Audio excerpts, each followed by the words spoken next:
Bismillah ar-Rahman ar-Rahim. Assalamu alaikum wa rahmatullahi wa barakatuh. My dear brothers and sisters, sons and daughters, as promised, today we'll talk about Salman al-Farisii. May Allah be pleased with him. Salman the Persian. So from the name, Persian means he's from Persia, which is currently Iran. His real name is Rawzaba, the son of Khashfuzan. That's his real name, Rawzaba. And Rasulullah ﷺ called him Salman. Salman al-Farisii radiallahu anhu's story is very impressive. He used to be called the truth seeker because he looked for the truth and he kept seeking for the truth until he found it in Rasulullah sallallahu alayhi wasallam. Salman was born in Isfahan, a little village that's called G. Salman's father was a wealthy man, and he was also one of the priests of the religion of that time of most of the people in Iran. It was Zoroastrian. Zoroastrian or Zoroastrianism, it is the name of the religion that most of the people in this area used to believe in. This is the faith, the major faith. And they used to worship fire, and they used to sacrifice. It's a sacred fire, so it was something very important for them. His father was a major priest, and he was also kind of like a ruler or a mayor for the village. So he was kind of wealthy, and he had a big farm, and this farm would yield a lot of money for him. Salman's father used to love him so much that he kept him home for the most part of his earlier life. In one of those days, his father called him and he said, "Look, son, I have to do this business in my farm, but at the same time, I have to be at the temple to take care of some religious affairs. So why don't you go to the farm to make sure that the workers there are doing what I ordered them to do and what I asked them to build for me." So Salman al-Farisii, and be careful, okay, like watch out for yourself, for I would give anything, but nothing harmful should happen to you. You are more important to me than anything in this world. So Salman al-Farisii took the order from his father and he went to go to the farm. While going to the farm, he passed by a church. The people in this church were Christians, and they were Nestorian Christians. And Nestorian Christians are those who follow some teachings or certain teaching that is different completely from the teachings of Christianity today. And in a quick explanation, it's the Christianity that believes that Jesus was a human being. He was not a god, he was not a deity. Anyway, so Salman watched them while they do their prayers, and he liked it. So he told himself, "Wallahi, this is better than our religion or our faith." And he was late until sunset. So when he went home, his father met him and he said, "What took you that long? I was so worried about you." So Salman told him, "Wallahi, this is what happened to me. I was going and I passed by the church and I kept watching the people doing their prayers and I really liked them. And I think their faith is better than us." So his father said, "No, our faith is much more better than them. You should not leave the house." Salman said that his father chained him and kept him in a house, kind of like a house arrest. He put him in a house arrest.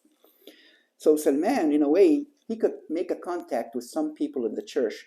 And he said, "Whenever you hear about a caravan that is going to leave, let me know. And I also want to know where is the origin of this religion? Where can I go to get the main sources of this faith?"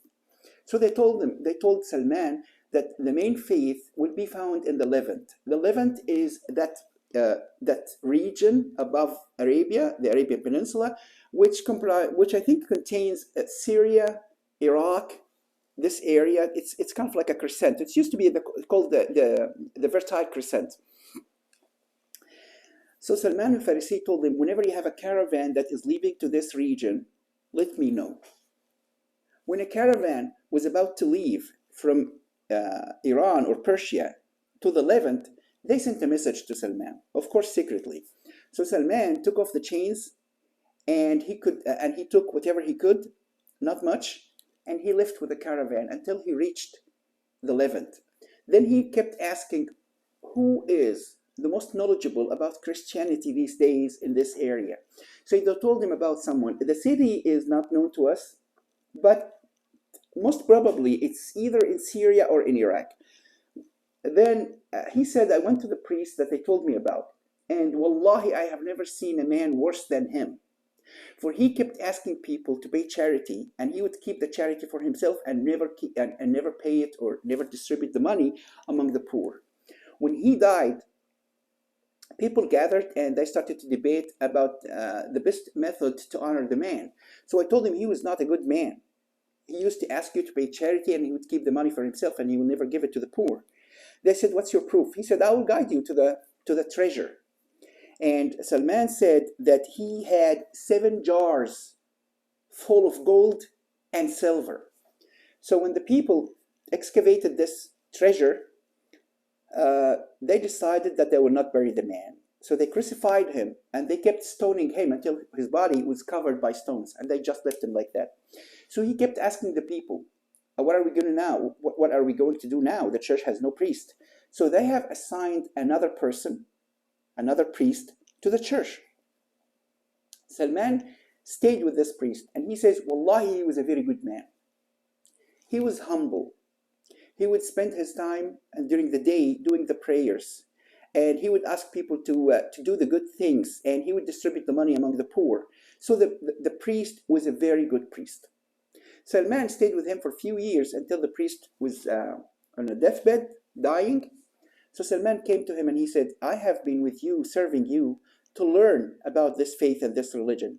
Now, this is the fate that is about to befall upon you. So whom would you recognize, whom would you advise me to assign myself to after your death? So the man said, wallahi, I know no one following the teachings that I am following the true Christianity as it is, except this man in Mosul. Mosul is in Iraq, in northern Iraq. So Salman said, after he died, I helped in the burial process, and then I gathered my stuff and I went to Mosul and I met the priest there. So I told the priest my story, and I told him that it is your brother or your friend who recommended me that I should come here to learn from you. So the priest said, wallahi, this is what I have. This is the church. You're more than welcome to stay with me. Salman al-Farisii stayed with the priest for as many years as he stayed. And then the priest, well, the fate came and he was about to die. On his dying bed, while dying, Salman told him, well, this is what is going to happen, and you know my story. Whom would you recommend me to go to after your death? So the man said, wallahi, Salman, wallahi Rawzaba, there is no one following the true faith that I have been following with my previous brother, the first priest or the second priest, other than this man in Amuriya. Amuriya, that's the name of a city. Nowadays it's in Turkey, southern Turkey. So you go to him.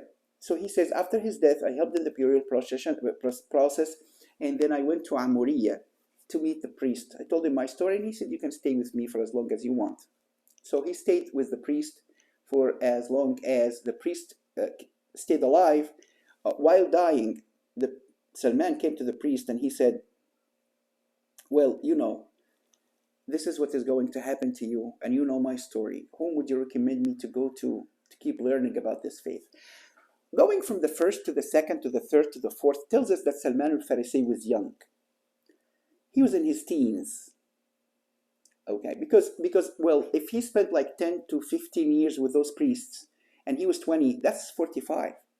So most probably he was in his teens and he was looking for the truth. He abandoned his father's wealth.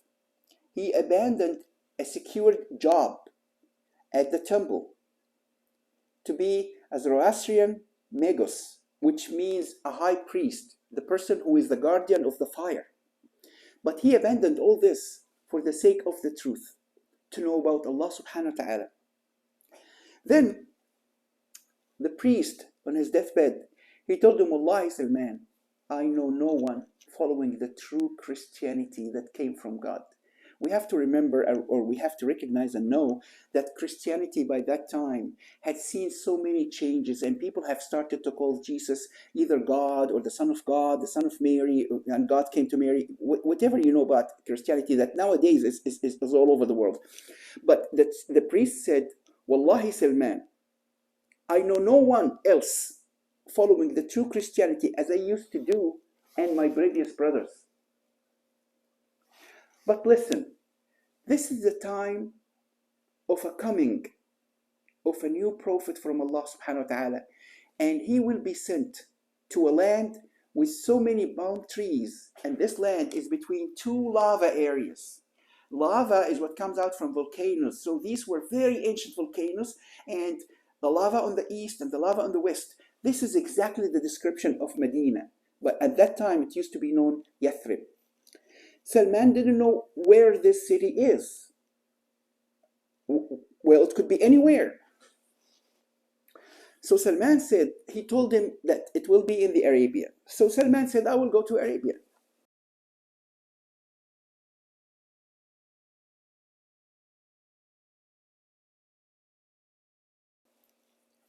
So after the death of the priest and helping in the burial procession, Salman kept looking for a caravan that will take him to Arabia until he found a caravan from a clan that's called Kalb.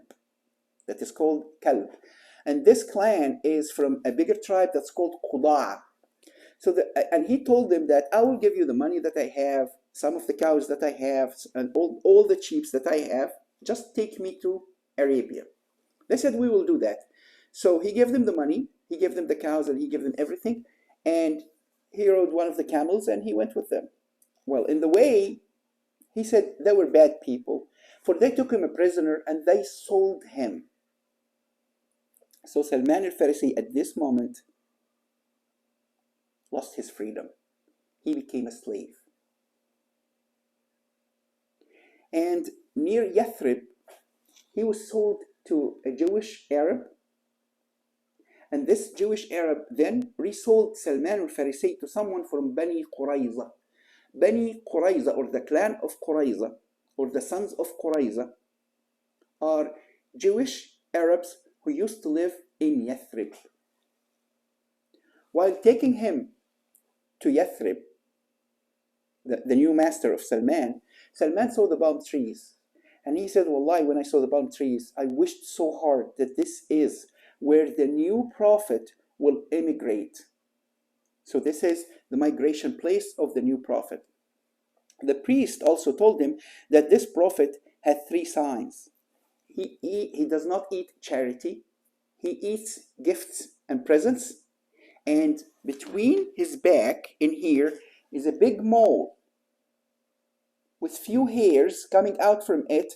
And it is called the sign of prophecy. The sign of prophecy. So Salman knows how to test Rasulullah if he ever sees him. Salman said, so I stayed in Yathrib and I learned how to take care of palm trees. Well, Rasulullah was sent in Mecca. He spent 13 years in Mecca, and then he migrated to Medina, to Yathrib. In one of those days, Salman said, I was at the top of one of the palm trees doing some work on them. My master was leaning his back on the palm tree. And then came his cousin, saying, may Allah kill the sons of Qayala. The sons of Qayala. Qayala is the grandmother of the major two tribes in Medina, Aus and Khazraj. So the man wants to say, may Allah kill Aus and Khazraj. So when he said, may Allah kill the sons of Qayala, his master, who was leaning on the palm tree, said, why is that? He said, they all went out of Yathrib to meet this man who came from Mecca, who claims who is a prophet. So Salman al-Farisii said, I was so happy that I trembled and I was shaken that his master, who's leaning his back on the palm tree, thought that he may fall upon him. So he cursed Salman. When Salman came down, he directly looked at the cousin of the master, and he said, What is it that you said? What is it that you said? His master stood up and he punched him hard in the shoulder, and he said, this is none of your business. You're here to do your job. So Salman said, well, I heard something and I just wanted to know whether it was right or wrong. Something similar to that. Then at night, Salman said, I had some dates and some food. So I collected everything I have and I went to Rasulullah sallallahu alayhi wa sallam.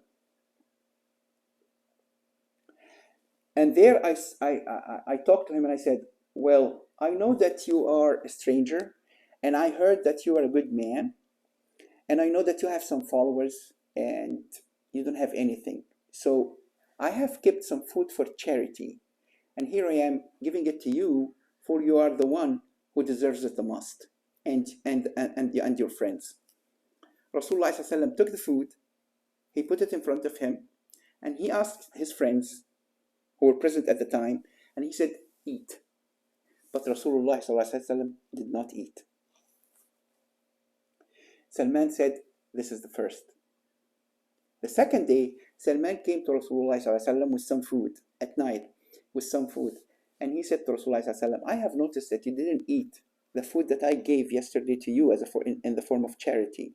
So maybe you don't eat charity. And this food, I'm bringing it to you as a present. So please take it. So Rasulullah ﷺ took it, he put it in front of him, he asked his people and his friends around him, and he said, eat. And he ate with them. Salman said, this is the second. Then, someday Rasulullah ﷺ was out to Baqiyah. Baqiyah is a cemetery where the people of Yathrib used to bury their dead. And Rasulullah ﷺ was burying one of his followers, that Salman al-Farisii saw him with two pieces of clothes. One is wrapped around his waist and the other one is covering his back like this. So Salman went behind Rasulullah ﷺ, trying, to seize the moment where this piece could fall down a little bit and he would see them all in between the two shoulders of Rasulullah ﷺ. Rasulullah ﷺ noticed Salman. So he took the piece and he dropped it down. So Salman saw the sign and he kept kissing the back of Rasulullah ﷺ. So Rasulullah ﷺ ordered him, turn. So he turned and he said, why did you do this? So Salman al-Farisii told the story to Rasulullah ﷺ, all the story that I just told you. Rasulullah ﷺ smiled. During the recount of the story of Salman al-Farisii radiallahu anhu told Rasulullah ﷺ about something that he saw while moving from one city to another. He said, while I was crossing the river, I stood on one of the banks of the river, waiting for a boat to come to take me to the other side. And I have seen that a lot of people were gathering on this day. It was a Saturday. On this day, with their sick people, with their wounded people, whoever had a problem was gathering on the bank of this river. And they were waiting for a man to show up. When the man showed up, everyone would take the sick person of his, or the person in need of his, present him to the man who just showed up. And the man would ask Allah subhanahu wa ta'ala to heal his wounds, to cure his disease, to give him what he needs. And the person will just get cured, the wounds will just be healed, and they would leave completely safe and completely healthy. Rasulullah ﷺ told Salman, O Salman, if you told me the truth, you have seen no one but Isa, the son of Mary, Jesus alayhi salam.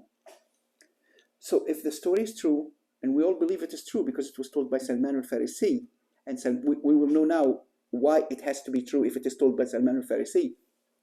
Salman al-Farisii have met two prophets, not just Rasulullah ﷺ. He is a companion of Rasulullah ﷺ, which is an honor, so much honor, a great honor, that I wish Allah subhanahu wa ta'ala would have granted me this honor. But he also met Jesus. Then Salman was a slave. Salman was a slave. Rasulullah ﷺ went through Uhud, through Badr, and went through Uhud without Salman al-Farisi. Salman al-Farisi was unable to attend these wars because he was a slave. After Rasulullah came from Uhud, a few weeks after he came from Uhud, Rasulullah asked Salman, why don't you have an agreement with your owner for your freedom? Write something with him, write an agreement with him, okay, a deed, that you will give him some money or this and this of money, and he will set you free. So Salman went to the Jewish owner and he said, let's write an agreement, a form of agreement, so I would be set free in the end of it. And they agreed that Salman would cultivate a certain piece of land. It was barren land, a certain piece with 300 palm trees. And he would pay 40 ounces of gold. 40 ounces of gold. It's too much. But these were the terms of the deed. He went to Rasulullah and he told him that these are the conditions of the deed, and Rasulullah said, help your brother to pay for his freedom. So everybody tried to help Salman al-Farisi cultivating the land, and they did. Rasulullah said, after you're done with the land, you make the holes for the palm trees and come and ask me to put the palm trees for you. So Salman did what he was ordered by Rasulullah, and then Rasulullah went to him, and he took the, palm trees, when you plant them on earth, on land, they are kind of like short, as tall as this. So Rasulullah Salman says he took them one by one, and he put the 300 by his own hand. Few of them were put by some of the Sahaba. Salman al-Farisi says, Wallahi, none of them died, except the few that were put by some of the Sahaba. This was a miracle. Okay, we're done with the land. What about gold? Then came this day when Rasulullah had a piece of gold in the form of an egg of a chicken. So he said, what did this Persian do? So they said, we don't know, Rasulullah. They called him for Rasulullah. So he came to Rasulullah and he said, what did you do, Salman? He said, we're done with the land, but there's still the gold that they have to pay. So Rasulullah took this gold, the golden egg, and he said, take this and it will pay for you. Salman said, what is this going to do, Rasulullah? They are 40 ounces. Rasulullah said, take it, Salman, for it will pay. So he took it to the Jewish owner or the master, and he said, take this, it will pay the 40 ounces. The Jewish laughed, and he said, what's this going to do? He said, just weigh it. So he took it and he put it on a scale, and he started to weigh it. Well, it was not 1 ounce, not 2 ounces, not 10 ounces, not 13 ounces. It was 40 ounces of gold. The master yelled, and he said, I can't believe my eyes. But at the end of the day, it's 40 ounces. Salman was set free, and he was set free at the right time to join Rasulullah for the Battle of the Trench. So Salman al-Farisi was present in the Battle of the Trench, free. Before the Battle of the Trench, Rasulullah knew that a coalition of many tribes of Quraysh have formed to fight Islam and eradicate it completely from Arabia. So it was a fight as important as Badr. If Muslims gets defeated in this, the whole faith could have been eradicated, could have been gone. Salman al-Farisi was present when they were debating, what should we do? Quraysh is coming, 10,000 people are coming. Quraysh, Ghatafan, Bakr, many tribes. They had an agreement, an alliance with the Jews, that they would protect the north or the south. Yes, it was the south of Medina, and Quraysh will not make a turn and attack the Muslims from their backs. Of course, they violated the agreement. And Salman was present, as we said. So he told Rasulullah ﷺ, in Persia, whenever the enemy outnumbers us, we would dig a trench around our village that will prevent them from crossing into the village and defeating us. And they will spend a few days and they will go home. So Rasulullah sallallahu alaihi wasallam liked the idea, and many of the Sahaba liked the idea. It was a new technique in war at that time. It was never known before in Arabia. So Rasulullah sallallahu alaihi wasallam started to dig the trench with his followers until they fully did the trench, and they waited for the mushrikeen, or for the non-believers, to come to attack Medina. When they came and they found the trench, as I said, it was a new technique of war. They said, "What is this? This is not some of the arts of war that we know about." So they didn't know what to do. They didn't have scales, they didn't have scaffolds, they didn't have nothing. They were not prepared for this. The Arabian wars are known, okay? So this technique, they don't know anything about. So they stayed for 3-4 days until Allah subhanahu wa ta'ala has interfered with himself when he sent the winds, and they were all dispersed all over. But the idea is, it was the idea of Salman al-Farisii radiallahu anhu. During this time, before the non-believers reached Medina, Muhajirin and Ansar, the immigrants and the supporters of Rasulullah sallallahu alaihi wasallam. Ansar are the people of Medina. Muhajirin are the Muslims who came from Mecca, migrated to Medina. They debated on Salman. Is he a Muhajirin or the Ansar? Rasulullah sallallahu alaihi wasallam came and he said, Salmanu is one of us, people of the household, which means that Salman is a member of the family of Rasulullah sallallahu alaihi wasallam. What an honor. So Salman has so many honors. Salman al-Farisii, Salman the Persian, has so many honors.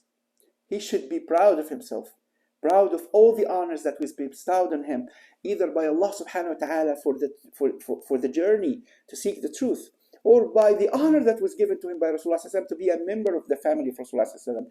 Not just him, his kids, his aunts, all the descendants from Salman are people of the house. This means nothing but he will be with Rasulullah sallallahu alaihi wasallam in Firdaus, inshallah. May Allah subhanahu wa ta'ala make us among them too. Salman al-Farisi kept with Rasulullah sallallahu alaihi wasallam until his death. And then he stayed with Abu Bakr as-Siddiq, and then he became the ruler of Al-Madain. It was known that Salman al-Farisi would eat only by the money he would make by the work of his hand. He was assigned 5,000 dirham every year from the treasury as one of the greatest of the Sahaba. But he would take the money every year and he would spend it all over until the last penny on the poor, on the people in need, on the orphans, on women. He wouldn't keep anything for himself. He would eat only by food. He would eat only the food that he would pay for by the money he earned by his own hand. He would wear by the money that he earned by his own hand.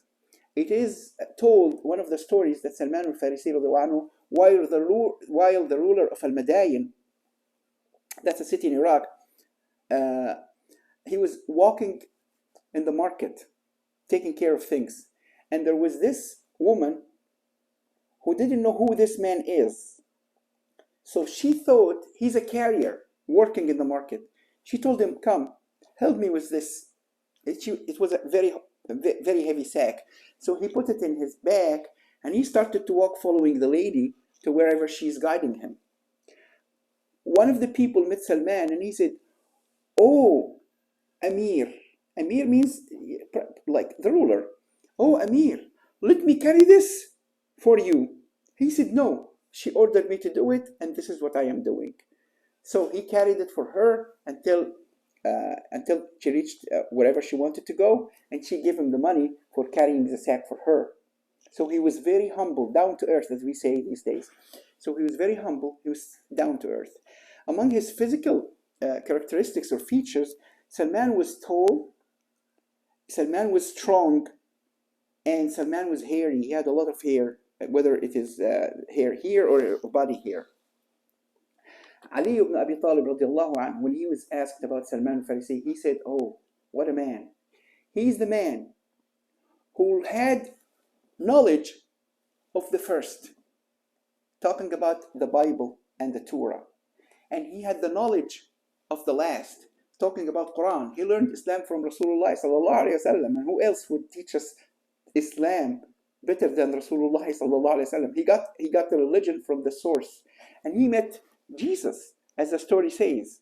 So Salman al-Farisi radiallahu anhu had the greatest honor ever by being the companion of Rasulullah sallallahu alaihi wasallam. And we should learn from the story of Salman al-Farisi, the man who abandoned his family, abandoned his father, abandoned a secured job, abandoned a secured high position, just to look for the truth. Before Rasulullah sallallahu alaihi wasallam, the truth was in Christianity, the Nestorian Christianity, or the Nestorian thinking that Jesus was a prophet, he was a human being, and there is only one God, which is Allah subhanahu wa ta'ala, or who is Allah subhanahu wa ta'ala. Then he kept looking for Rasulullah sallallahu alaihi wasallam. Then he found Rasulullah sallallahu alaihi wasallam. Then he tested Rasulullah sallallahu alaihi wasallam. And then he followed Rasulullah sallallahu alaihi wasallam. This is the story of Salman al-Farisi radiallahu anhu.